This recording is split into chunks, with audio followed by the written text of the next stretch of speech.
Welcome everybody to another episode of the SRU podcast with me and my guy Will Royal. How you doing today, Will? We did have a lot of good games coming in that we saw this weekend. Unfortunately, there's really only one game this weekend. That's Army Navy, but bowl season is officially upon us, and I can't really say I'm surprised with the college football poll. I don't know if you agree with that. No, I'm not really surprised. Well, we talked about it literally right before the polls came out. I called you Sunday Yeah. from Fort Worth. So It's Georgia versus Ohio State in the Peach Bowl, Michigan versus TCU in the Fiesta Bowl. Um, Bama and Tennessee were the first two teams out, along with the likes of Clemson, Kansas State. I'm sure I'm forgetting other names, but those were the big ones. As an Alabama fan, I can't really say I'm surprised we missed it. We did not play well this season. Thanks, Bill O'Brien. We lost two games we should have won, but I've had my tangents on those. We move on. We are in the Sugar Bowl versus Kansas State. Other notable New Year's Six bowls, and we're gonna break this down. We're gonna do our pick'ems either later this week or next week, right before bowl season officially starts. So yeah, the two playoff polls I just brought up, Peach and Fiesta, Bama versus Kansas State in the Sugar Bowl. Then you have the all Orange Bowl, Tennessee versus Clemson. Um, Rose Bowl, which is Penn, was it Penn State and yeah, Utah? it was Penn State, Utah. Yeah, Penn State, Utah, and then the Cotton Bowl is um it is USC versus Tulane. The game that USC, and we'll talk about USC here in a second. In the words of our Lord and Savior, James Draws 556. What happened? For real though.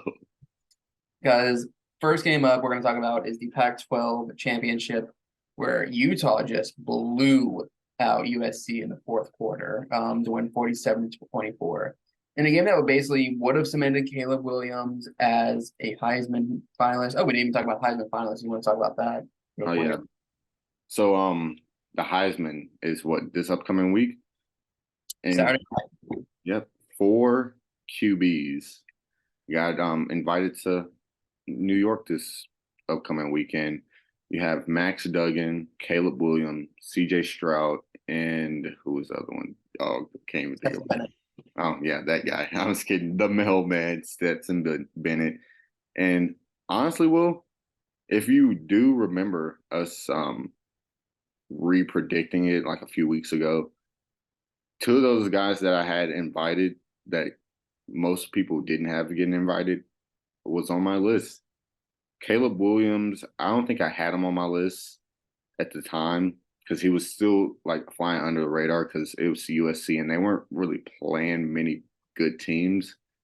But this was right before the Georgia and Tennessee game where Georgia absolutely exposed Hendon Hooker, which he ended up getting injured. It was that game, or no, it was he got injured the South Carolina game, wasn't it? Yeah, it was in that blowout game, South Yeah. Carolina. So Hendon Hooker still had he still could have made it, but his injury completely knocked him out.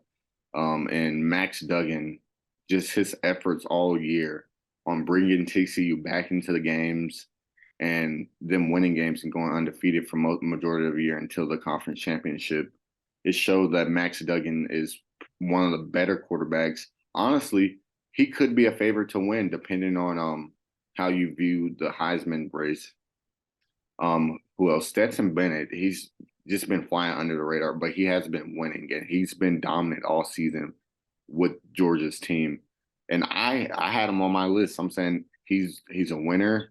He knows how to lead a team, and his stats aren't too far away from being some of the better stats in the quarterback race all year. And who else did I mix out? CJ Stroud. CJ Stroud was my Heisman favorite at the beginning of the year. If y'all don't remember, I had him winning the Heisman. Doesn't look like he's going to win it. Honestly, see him coming in fourth behind Stetson Bennett. And for me, 1 and 2 is a toss up. So I'm gonna go Max Duggan just because TCU is my DFW team, and I spent a lot of time in Fort Worth rooting on the Horned Frogs. So go Frogs, JP. Yeah, like you said, this was a toss-up between basically Max Duggan versus Caleb Williams. Obviously, two different scenarios. Max Duggan basically taking a team who had very low expectations at the start of the season. I think they were finished in the bottom three of the Big Ten, Big 12, and they're in the playoffs for the first time ever. Shout out to them. Shout out to what Sonny Dykes has done for that program. In You his have first like, year, which yeah, is his crazy. first year. And sort of the same scenario with Caleb Williams, transferred in from Oklahoma, such a big game boomer, and with Lincoln Riley back as his coach. And basically, if Utah was not in the Pac-12, they would have made the playoffs. Yeah, basically. But I think it's going to come down between one of those two. I'm still undecided right now. I'll probably have a better answer later in the week if we do an episode. I'm sure we will, but um, I don't think Stetson Bennett really has what it is. Like, yes, he's a good quarterback, but kind of like what we saw last year, he was carried by that defense Georgia has. And then CJ Stroud kind of had a quiet year. Like, you don't really hear much people talking about that because Ohio State was either blowing everyone out or getting blown out by Michigan. And his except for best receiver, what? except for Northwestern. Yeah, that too. Yeah, that game. That game really put a blemish on his Heisman race, I guess, just because the wind in Chicago is terrible. But you can keep on going, Will. My bad for cutting you off. No, you good. And then his top target, Jackson Jigba, was out for the whole season because we didn't hear anything from him. And earlier today, he did declare he's going to the draft, so he's sitting out the Peach Bowl against Georgia. So, and I mean, yeah, they still had Marvin Harrison Jr. and I'm blanking on that other receiver's name, but he's been good. But CJ Stroud, yeah, he's probably going to end up finishing, I think maybe third, and then sets him in fourth. But I think Stroud is going to take the route of somewhat playing this game, just develop his draft stock, and Yeah, he'll be like a top 10 pick.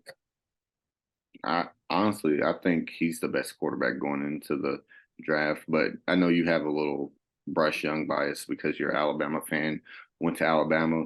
But I could say they're 1-2, but I would pick CJ Stroud. But Oh, and in some mock drafts, I've seen Will Levis at 2. we're not going to talk about that. We talk about that way too much, and I just don't want to talk about it anymore. No, that is fair. And I'm going back to this list we talked about earlier in the season of this Watchman Heisman. And this was the order that it was predicted in that you sent me. It went CJ Stroud, Hendon Hooker, Blake Corum, Caleb Williams, Stetson Bennett, Bo Nix, Drake May, Jane Daniels, Bryce Young, Max Duggan. So essentially 1, 4, 5, and 10 are the ones that are going to New York from that list. Yeah.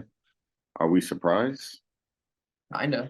Not, yeah, kind of. Not really. Max Duggan jumped from 10 to like 2 or 1, which is crazy. Caleb Williams was 4. He's now 1 or 2. And Stetson Bennett was 5. He's up there between 3 and 4. And who else? CJ Stroud was 1, and now he's dropped down to the lower chances of Yeah. it. I feel like, you know how they have like a story and where this guy came from, all these highs and lows, and I feel like the little sob stories could help some teams out. I mean, some people out, like Max Duggan. He was what? He wasn't even the starter at the beginning of the year. It was Chandler Morris, Chad Morris's son. We're not going to talk about that, but he became second string to a Heisman front runner, so that could help him when it comes to voters and voting. The voters love stories and good stories like that. I remember I was watching Darren McFadden's documentary on Hog Plus, the streaming system for the Razorbacks, and he was talking about how he could have beaten Tim Tebow, but his story was, yeah, I was a bad kid. I come from the hood. Then it's like Tim Tebow, praising God and going on mission trips and stuff. And he said that's probably the reason why he didn't win that Heisman. Yeah. and how the year before he got invited, but he didn't win because they don't the voters didn't vote freshmen or sophomores, and they're saying he'd get his shot next time around.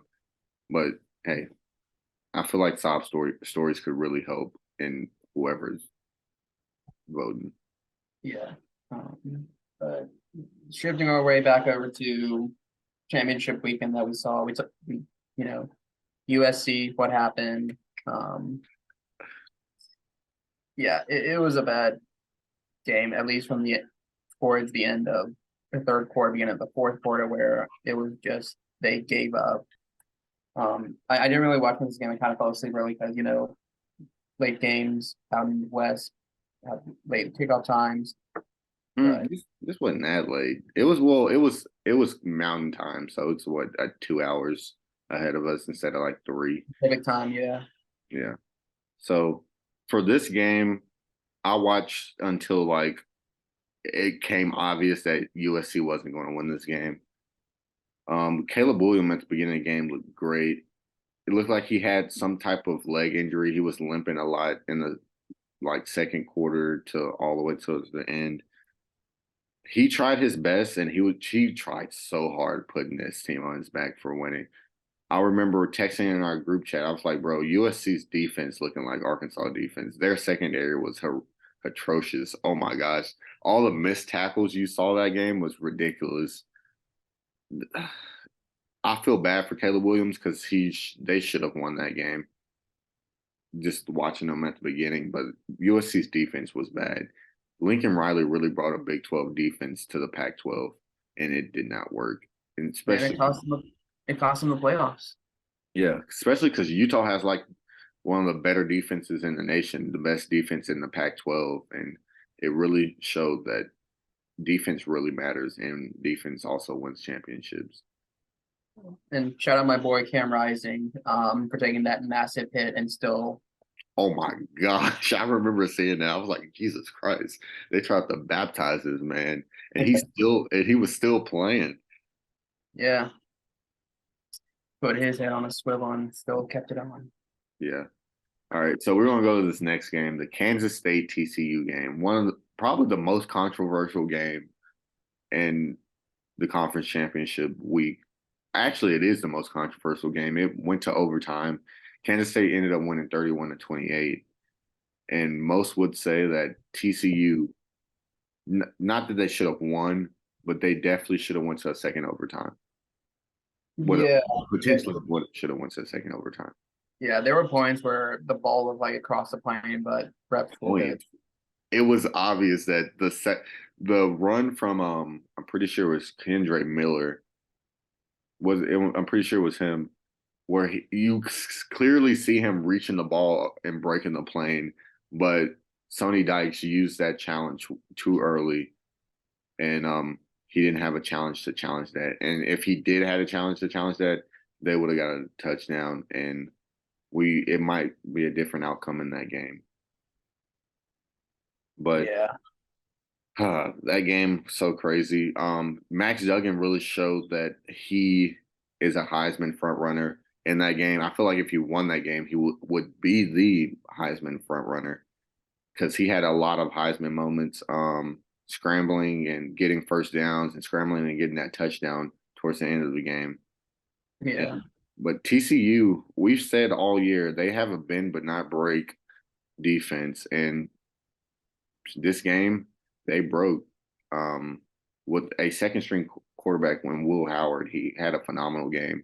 Their tight end was playing really good too. I don't remember his name. I don't know if you know it, Will, but yeah, he played really well too. So honestly, TCU, hats off to you. You made the college football playoffs, even though you lost the conference championship. What that's like second time that's ever been done. The first time was it last year with Georgia, or did it happen? It happened with Georgia last year. That's the only time I can think of.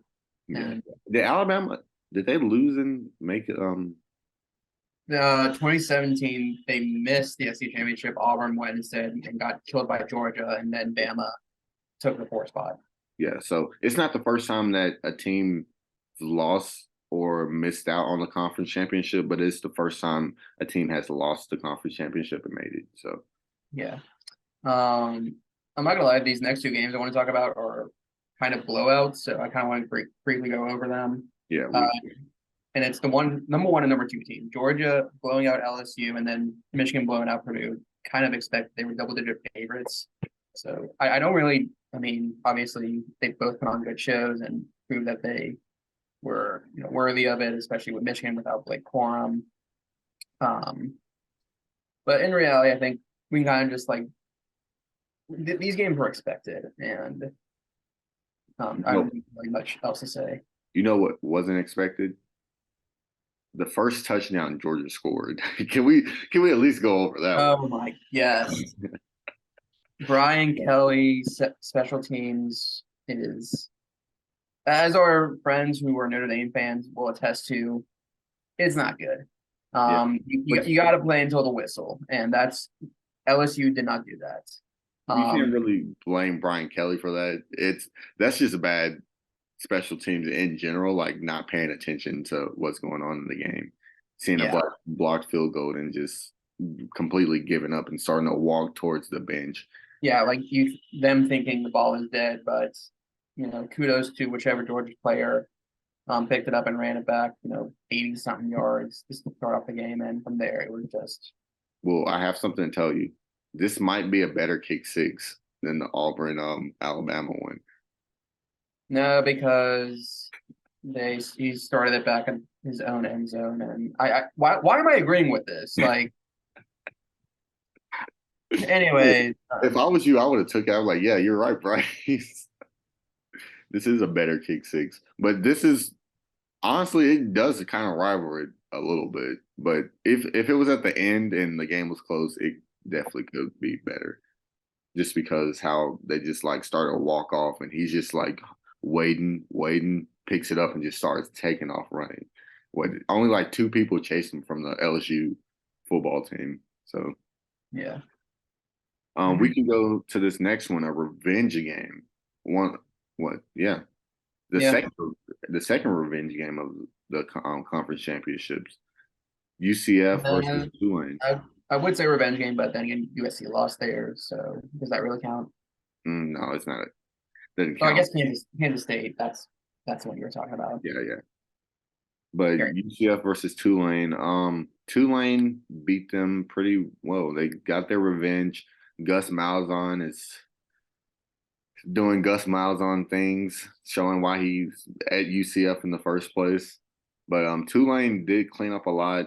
I didn't watch this game, but I remember Tulane went off on a big lead at the beginning. UCF came back and tried to finish out the game, and Tulane just took it from there and ended up winning 45-28. So hats off to Tulane for an amazing season. They made it to the Group of Five New Year's Six Bowl against USC, right? Yeah. Shout out Willie Fritz, the head coach of Tulane, for turning around a program that was 2-10 last year. Yeah, Versus and now coming off going to their first major bowl game since the 1940 Sugar Bowl. I think that's what the last one was. And this was also UCF's last AAC game because they are going to the Big 12 next year. and guess what? All Yeah, these teams, yeah, all these teams that switching conferences don't look so well. Oklahoma and Texas had a terrible year.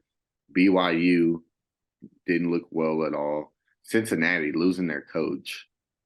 Oh yeah, Um, to the team they're playing in the. Oh wait, no.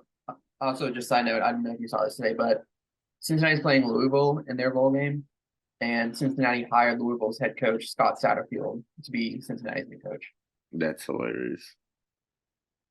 But Um, he's and and former Patriot Deion Branch is going to be the interim coach for Louisville. hey, he was a great player for us, man. All right, but carry on. I'm pretty sure he won like two Super Bowls with us. But yeah, we can carry on. Houston being hyped up at the beginning of the year, and look what they are now, looking bad. Who else is going to the Big 12?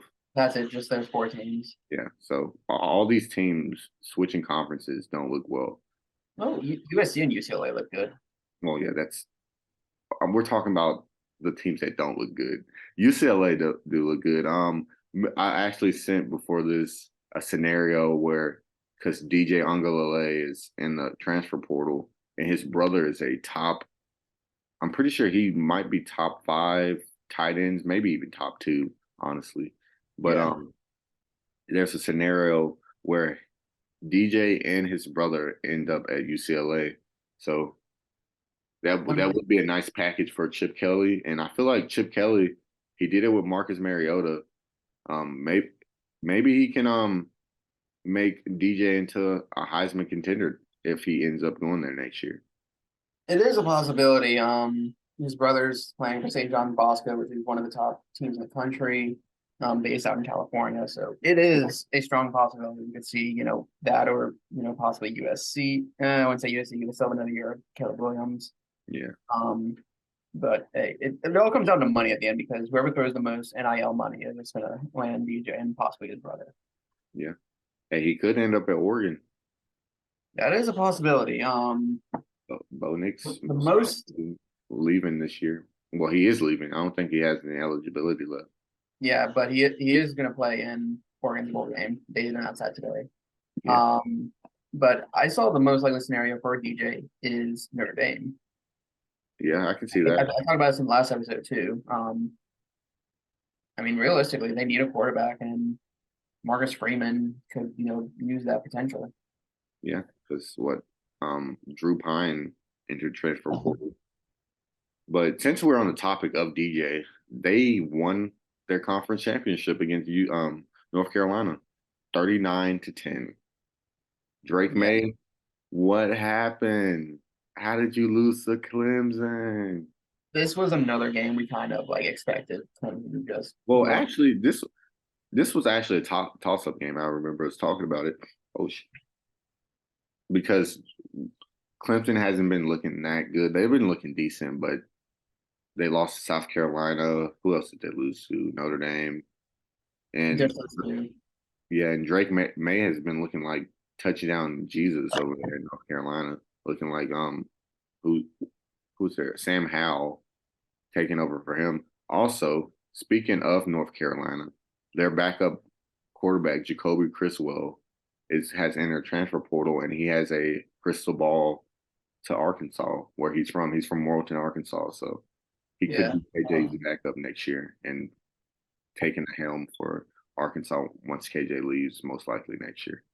Yeah, and we can break down the bigger names in the transfer portal in the Next, later episode. yeah, we can do that next episode. Yeah, And because it's since we're talking about transfer portals, well, unless you want to talk about this game, Will. I mean, you basically covered all the bases on this. And now Clemson with the AC win is going to the Orange Bowl to face Tennessee. Yeah. Since we're on the topic of transfer portal, Will, we have a college coach signing, not a firing this time. This guy left willingly.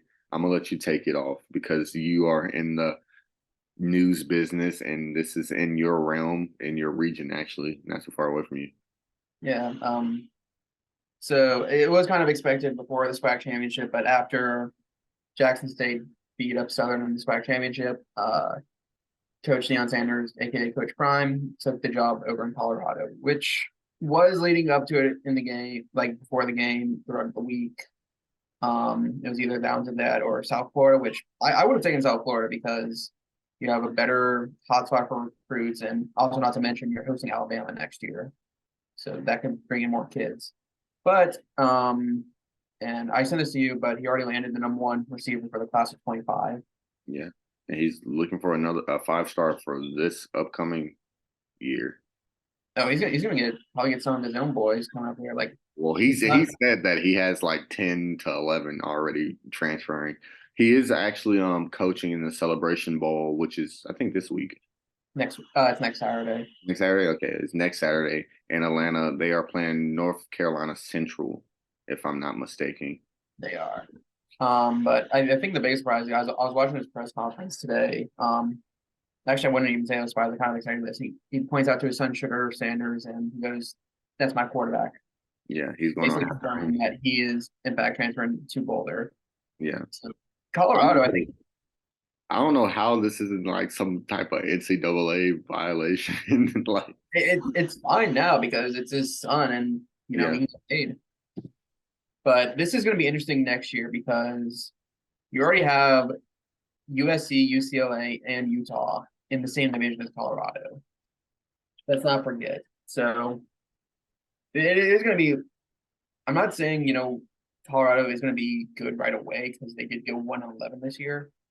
I think this is going to be kind of a rebuild year. Like I, I'm not saying it's going to be completely bad next year. I think they will get a bowl game, but not a 9-10 win season. I think it's going to be more like 6-7 yeah, on their schedule. But with USC and UCLA leaving the conference the year after next year, I think this is more of a time for them to flourish in terms of the conference. yeah. Also, I want to talk about how Dion talked to the players. I was completely fine with it. He basically told them we don't want this losing culture anymore. The transfer portal is open to y'all because he's bringing people with him, and he doesn't. He wants to weed out the weak, and if you believe that you can fight for your spot on this team, he wants you to stay and try that. But some people, it's time for you to go because this is a losing culture.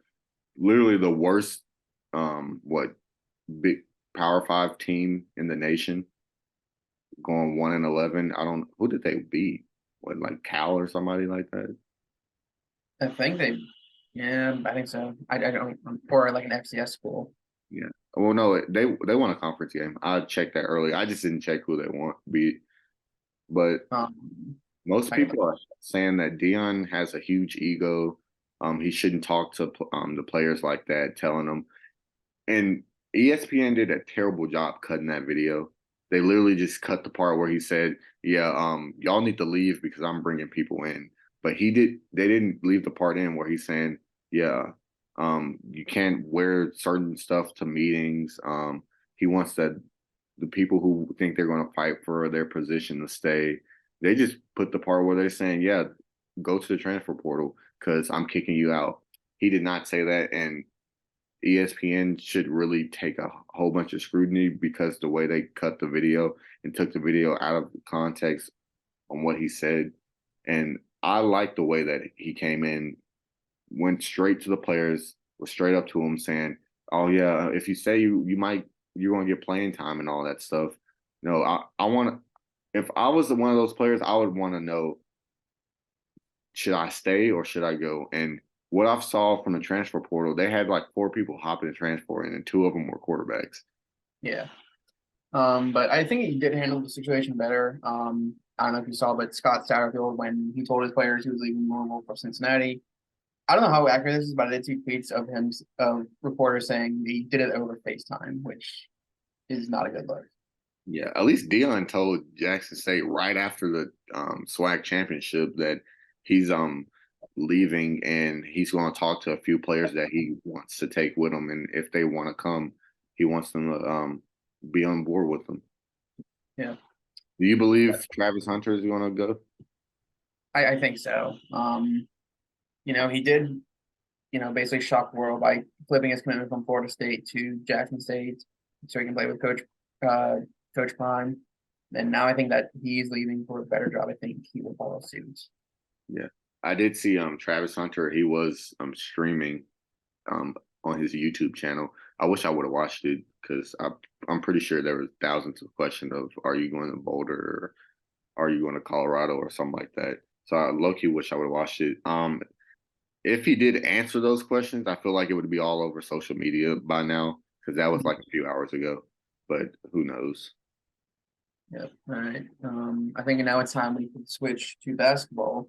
Yeah. Um, week 5 is now underway. There's a new AP poll out, and let me pull that up real quick. Top 3 teams stay the same: Houston, Texas, Virginia.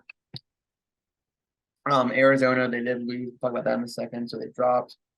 They Purdue dropped. is at the 4, UConn at 5, and And top 10 rounds up with Kansas, Tennessee, Alabama, Arkansas, Arizona. The biggest climber of the week in terms of the AP poll is Maryland. They moved up 9 spots from 22 to 13. Biggest faller was Creighton. After losing 3 straight, they went from 7 to 14 or 7 to 21. Yeah. There are 2 new teams in Mississippi State and TCU, and then the former #1 overall team, North Carolina and Michigan State, they both dropped out. Yeah. The teams that's on the outside looking in are Iowa, Charleston, still right there, Miami, Florida, and Virginia Tech, and also Arizona State. Yeah. Our home team, Memphis, got 3 votes. They could find a way in the top 25 if they beat Alabama coming up. Who else do they have? I saw that they have a brutal schedule coming up. They have Auburn and A&M on the schedule too. Oh yeah, which is those are 3 SEC teams. Auburn is a pretty good SEC team. Aren't they like ranked? Did we just go over that? Yeah, they are number 11. Yeah. Um, I see Auburn. I see Auburn probably has a weakness. They're still recovering from the big loss and what he was number 3 overall, Jabari Smith last year. Mm-hmm. So, but Bruce Pearl is a good coach. If Memphis doesn't get ranked, I can see them finding a way into the March Madness towards the end of the year because of their conference and them having literally the number 1 team in the conference. I mean, in the college basketball in their conference. So Yeah. those, I definitely will be rooting for them. I'm definitely going to the game when they play SMU. And SMU just lost to Jackson State, which is hilarious. But I will definitely be going to that game and seeing what's up with Memphis this year. Yeah. So speaking of UNC and Michigan State, they did lose their openers for their conference games. That's what caused them to drop out. Virginia Tech actually upset UNC 80-72, and then Northwestern upset Michigan State 70-63. So looking at this, do you think they were ranked way too higher than they should have been? Like obviously North Carolina was last year's runner-up. Yeah. They lose to Kansas in the final. And then Michigan State, they had a really good recruiting class, but their first game against Northwestern, a team that has made tournament once in 80-something years. And Yeah. obviously it's still very early, it's still 3 months away from the tournament, but a lot can happen. Well, the thing about Michigan State, I'm pretty sure they weren't ranked at the beginning of the year. And if they were like super low. Yeah. Losing to Northwestern isn't a good thing, but they have fought in most of the games that they've lost. Let me see I know they lost to Gonzaga on the ship in San Diego. I forgot what's that classic called. Do you know, Will?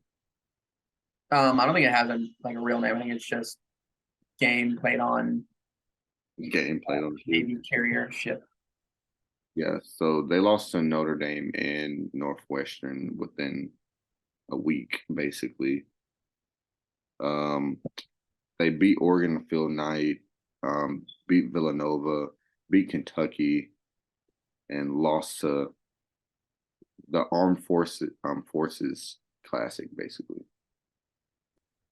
So they lost to Gonzaga, and at the time Gonzaga was number 2, and it was a 1-point loss. So Michigan State, if I see them either upsetting a lot of teams in the March Madness or fighting back, being a high seed and getting upset, most likely to a pretty decent seed. But other than that, for Michigan State, there wasn't really any. There's other than the Northwestern loss, there's not that big deal in Michigan State. Tom Izzo's going to have them all good. He always has a good team when it comes to March Madness, so I'm not really concerned for them.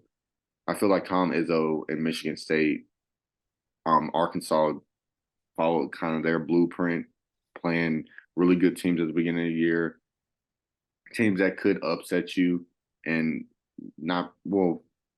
trying to perform or performing, and when it comes to conference play, having everything click on all cylinders and being ready for March Madness. So I'm not really concerned about Michigan State. But UNC, on the other hand, UNC, they look like the biggest like misses when it came for voting for the preseason um, top 25 poll. They have disappointed so bad. What, they're on like a 4 game losing streak, Will? 4 or 5? Yeah, they lost to Iowa State, then Bama, then Indiana, and then they just lost to Virginia Tech in the ACC opener. And So technically, well, they did lose to like 2 top 10 teams, but they were number one. yeah, This Virginia Tech loss is bad, and the Iowa State loss is horrible. And this is exactly what we're talking about when we talked about Kentucky in 2012 being preseason number one overall, and UNC. I they're in probably one of the hardest basketball conferences. They could be NIT bound, don't you think, Will? it's way too early to say that. Um, I'm just saying, just let's because come back in like February and see where they're at. yeah, I'm just saying, just because their conference and the way they've been playing, they honestly could be looking like an NIT team. But maybe I'm talking a little too prematurely. Yeah. One But of some the of the games I looking over this list that you sent me. yeah, Because one of the teams that UNC lost to, Indiana, just lost to Rutgers in their Big Ten opener. Gonzaga, which is another team we spoke highly of, they lost to Baylor. Creighton, a team that was top 10 last week, suffering 3 straight losses. 2 of them were good. One of them was obviously the Texas, and then who else they lose to? they lost to Arizona. Arizona. Yeah, that's another good game. But then they lost to in-state rival Nebraska, which they shouldn't have. Yeah, which is that was probably the biggest like surprise to me, other than well, yeah, all out of all of these, Arizona, I mean not Arizona, but Creighton losing Nebraska is like mind-boggling because Creighton team looks so good. A lot of people saying that they could be a national championship team when it comes down to it. They played a good game against Texas and lost towards the end. But losing Nebraska is just not it. Nebraska is not a basketball school. It's Double definitely, digits, nonetheless. yeah, yeah. What you said, they lost by 10 points, 63-53, and Nebraska's not a basketball school; it's a football school. Like, and they're I not. think that. You can't even say they're a football school anymore. They're a school that plays sports, honestly. Yeah. And then Arizona, who was a top 10 team or top 5 team nonetheless, they lost their Pac-12 opener to Utah. Yeah, So there's just so much chaos going on. And then I think probably the bigger game last week, just to kind of wrap up this episode, was Kentucky beating Michigan. That one I kind of saw coming. yeah. Because It was, it is but it was Kentucky. a pretty good game towards the end. Yeah. But And Baylor beating Gonzaga. Gonzaga has fallen off. Them losing Nimhart to where is he? At the Pacers, aren't he? Isn't he? He's with Indiana Pacers. yeah. Because he just hit a game winner against someone. I think he hit a game winner against the Lakers. I'm pretty sure because Yeah. he was all over ESPN for hitting a game winner. I'm pretty sure it was against the Lakers. But them losing to Baylor, Baylor looks like they have a really good backcourt with Keontae George and I forgot the other guy's name, but they have been dominating with when it comes to backcourts and for Baylor. But that's a huge game to win because Gonzaga's always ranked really high. But this year they hadn't looked that good, almost losing to Michigan State and losing to who else have they lost to? Purdue. Yeah, losing to Purdue, which Purdue's a good loss because Purdue is like literally, Purdue's 4 right now. yeah, probably one of the better teams, probably the best team in the nation, if you asking me. Oh yeah, 'cause their other loss was to Texas. Yeah, and And which, then Baylor, who is now number 6. So realistically, all of these are good losses. Oh wait, Baylor's not 6, Baylor's 12. yeah, But it's still 3 top 15 teams. So we're not And obviously, when conference play comes around, they're in the West Coast Conference. They're gonna blow out the likes of Portland and Loyola Marymount on a weekly basis, And they got St. Mary's too. and BYU. Those are probably the two biggest games, and San Francisco because they had to come back here last year. Yeah, but Gonzaga did beat Kentucky this year. Yeah. And guess what? Mark Few and Calipari said they want to try to make this a yearly thing, and I actually love it for both teams to play each other early in the season, especially for Gonzaga because they have pretty much a cakewalk when it comes to conference play. Yep. But we did hear about this. Will Gonzaga's looking to move to the Big 12 for basketball? Yeah. Their AD was um spotted with meeting with the commissioner of the Big 12. I don't know what they're gonna do for football wise because they're not a football school. They don't even have a team. I don't know how that's gonna work, but for basketball, I think this is a good move. This is a conference that's already on the East Coast with the likes of West Virginia, UCF, and now they're gonna have Cincinnati. And you want that West expansion, then you might as well just go ahead and add a team from Washington in the mix. Yeah, and it's literally the best basketball program at the moment in the West Coast, technically. Yeah. What UCLA? They're on the come up. What they made the Final Four like 2 years ago. Yeah, but they're going to the Big Ten. Yeah. So, and who else? USC. They're actually making a pretty good basketball program. In USC. Trying to Oregon Oregon usually has a good team, but this year they were ranked at the beginning of this year. They looked pretty decent. yeah, Um, they didn't get any votes in this week. I can tell you that much. well, who did they just lose to? Oh Who no, did? I just saw that they lost. They lost to a bigger team. Yeah, I can pull it up real quick. Yeah, me myself dad was talking about that. Let me see. Oh, they just lost to Oregon or UCLA. Yeah, they lost to UCLA, which is conference play. Yeah, Oregon's actually 4-5. They lost to UC Irvine, then Houston, UConn, and Michigan State. We got swept out in the Phil Knight, and then they just lost to UCLA. Yeah, so their only bad game is Irvine. They've lost to literally the better teams in the nation, and what 2 or 3 top 10 teams that you just named. Yeah, So but I think that's all I have for this episode. Anything else you want to add before we close out? no, other than Nick Smith played his full game at Arkansas, and we blew out San Jose State Saturday. So that was a light for me in the on Saturday. So other than that, I'm good. I had a great episode today, Will. Yeah, we got a lot of productivity in this one.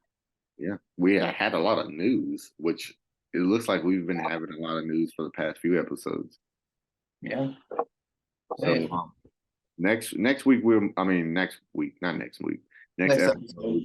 we're probably I guess we could pick the Army Navy game if we want to. We'll decide that when we get to there. But we'll Yeah. definitely talk about transfer portal because it just opened up today, and there's a lot of big transfers in the portal at the moment. Our teams actually have a lot of people just enter the transfer portal, and we can talk about where we see the big transfers that are in the portal at the moment, where we see them landing.